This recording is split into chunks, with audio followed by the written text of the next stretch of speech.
Jangan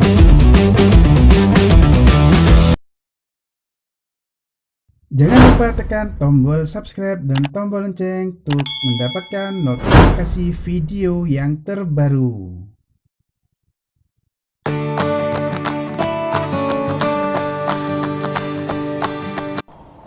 Bismillahirrahmanirrahim. Assalamualaikum warahmatullahi wabarakatuh. Oke, jumpa lagi bersama kami dari Winjeni ya. Hari ini kita akan melanjutkan tentang mata kuliah persamaan diferensial biasa. Ya, sekarang kita akan masuk, kemarin topiknya masih persamaan diferensial linear order tinggi. Sekarang kita lanjutkan definisi 3.5 ya, diberikan f1 sampai fn fungsi-fungsi real yang mempunyai derivatif tingkat n-1 pada interval AB. Nah, jadi masing-masing ada fungsi f real yang mempunyai turunan hingga n-1. Sekarang kita tadi topiknya adalah derajat tinggi n ya, derajat n. Kalau misalkan derajat 2 jadi berarti 1 cuma ya. Kalau misalkan derajatnya 3 maka di sini menjadi matriks 2 kali 2. Nah di sini disebut W F1 sampai Fn sama dengan ini determinan ya. Ini simbol determinan atau mutlak boleh kita begitu. Tersusun seperti ini. F1 F aksen 1 sehingga Fn 1 hingga Fn n1. Ini disebut Wronskian fungsi-fungsi F1 F2 Fn. Wronskian fungsi-fungsi F1 F2 Fn dinotasikan dengan ini. Jadi ada nilai Wronskian dari fungsi-fungsi F1 sampai Fn. Ya.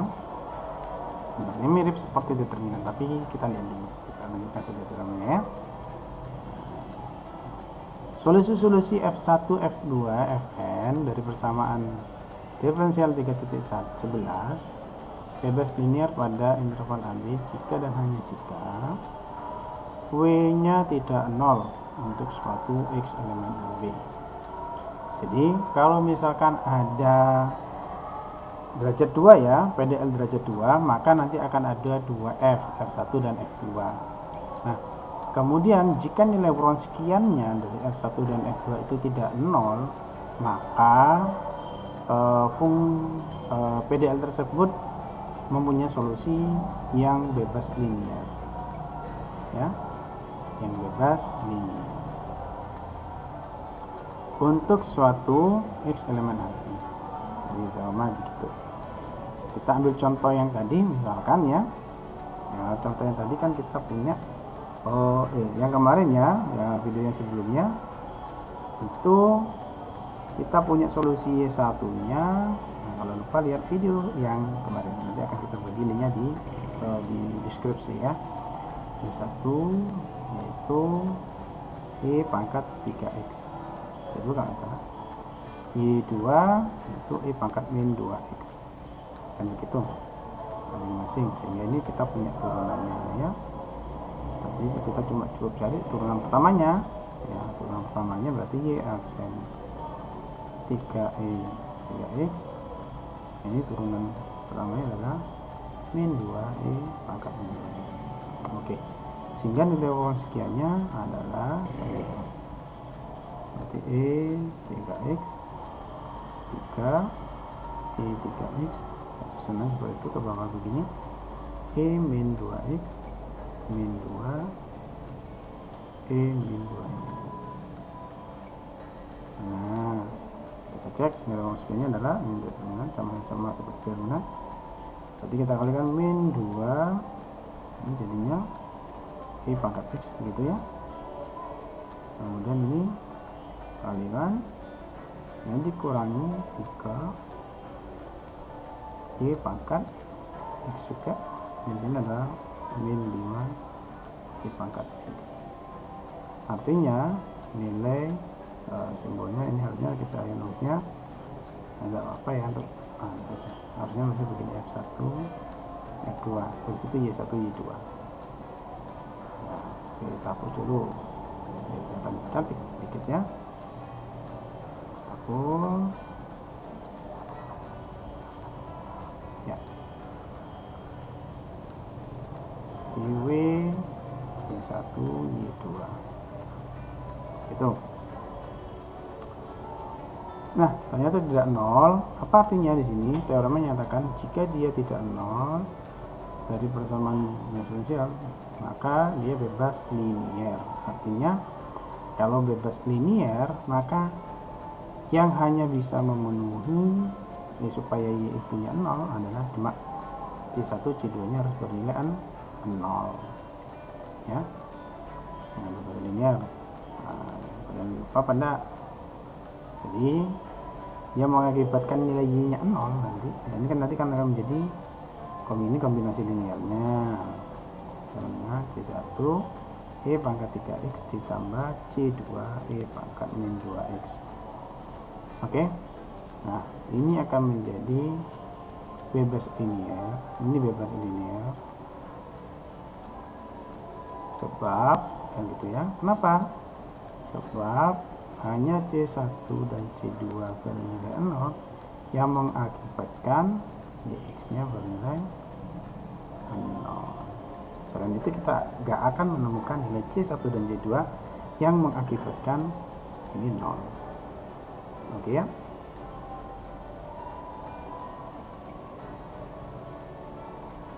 Oke, sekarang kita lihat teorema 3.5.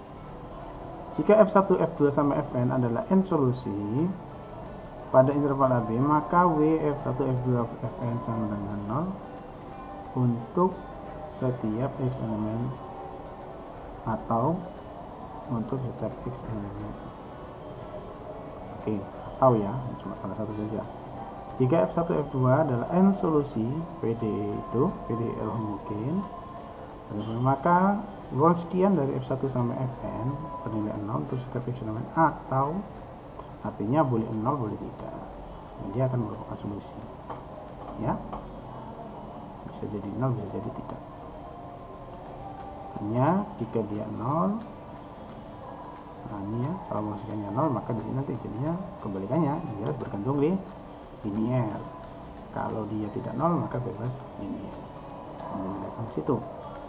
Kita lihat contoh 3.7, mudah diselidiki bahwa sin X dan cos X adalah solusi-solusi bersama diferensial ini.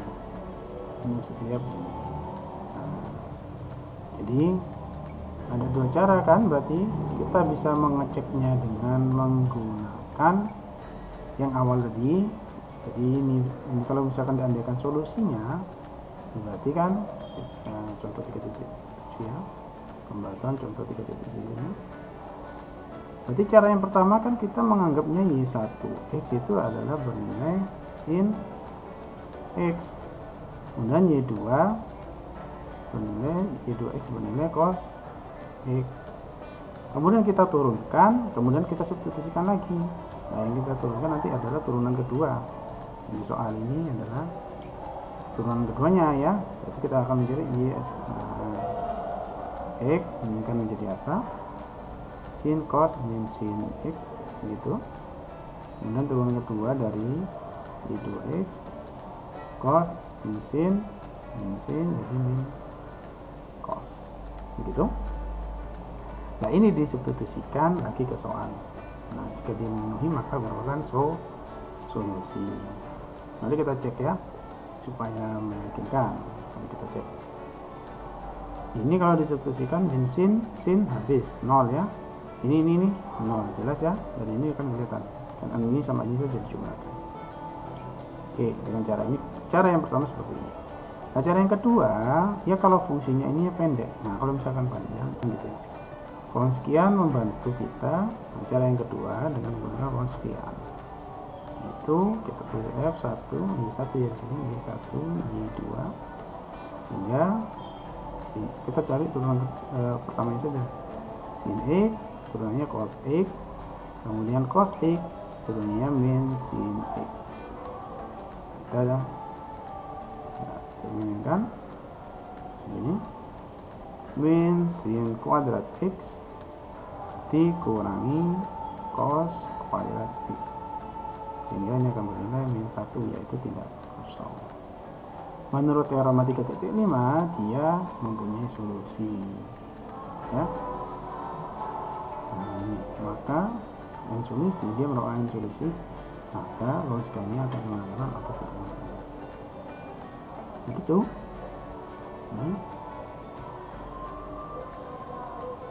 Nah, ini penjelasannya. Untuk semua bilangan real X, maka sin X dan cos X bebas linear. Ya, ini bebas linear ya, karena teorema yang sebelumnya 3.4 tadi itu, karena logikanya tidak bernilai 0.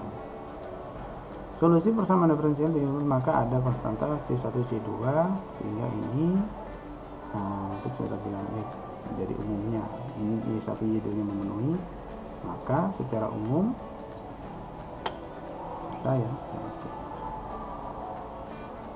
secara umum kita bisa tuliskan YX nya adalah Y1 sin X ditambah C2 cos X, itu. Kemudian untuk sebagai contoh adalah solusi persamaan diferensial 3.11 dapat dinyatakan kombinasi linear. Ya, masalahnya ini hanya detailnya saja karena kombinasi linear. Oke, kita masuk ke definisi 3.6. Jika F1 F2 solusi yang bebas linear dari persamaan linear homogen tersebut, ya, maka fungsi F yang didefinisikan sebagai di kombinasi linearnya dengan sembarang konstanta disebut solusi umum. Jadi YX ini disebut solusi umum, ya. Oke. Kemudian untuk contoh, ini contohnya yang sama ya, kalian coba nanti apakah betul ini solusinya adalah ini, kemudian didapat solusi umumnya adalah ini. Tadi kan kita mau ngecek satu-satu, ya, boleh menggunakan nomor sekian. Kalau ngecek satu-satu kan lama, sehingga di sini kita hanya menggunakan nomor sekian. Nomor sekian itu menandakan dia bebas linearnya, ya. Jadi ke solusinya adalah kombinasi linearnya bebas linear, sehingga mengakibatkan kombinasi linear juga menjadi solusi umum. Gitu. Oke, selesai untuk urun sekian, tanda definisi urun sekiannya dan nilai sekian, kegunaan urun sekian untuk video materi kita hari ini. Terima kasih atas perhatiannya. Jangan lupa semangat belajar. Oke. Kalau saya terlalu cepat, mohon dituliskan di komentar, ataupun kurang jelas penjelasan dari saya, silahkan ditanyakan dalam kolom komentar ataupun ditanyakan pada grup yang sudah ada. Terima kasih atas perhatiannya. Semoga yang kita pelajari menjadi ilmu yang bermanfaat dan barokah dan mendapat syafaat dari junjungan kita Nabi besar Muhammad SAW, utamanya pada guru kita para kiai sepuh dan yayasan kita Yayasan Hasan Abdullah. Wabillahi hidayah. Wassalamualaikum warahmatullahi wabarakatuh. See you next time. Salam matematika.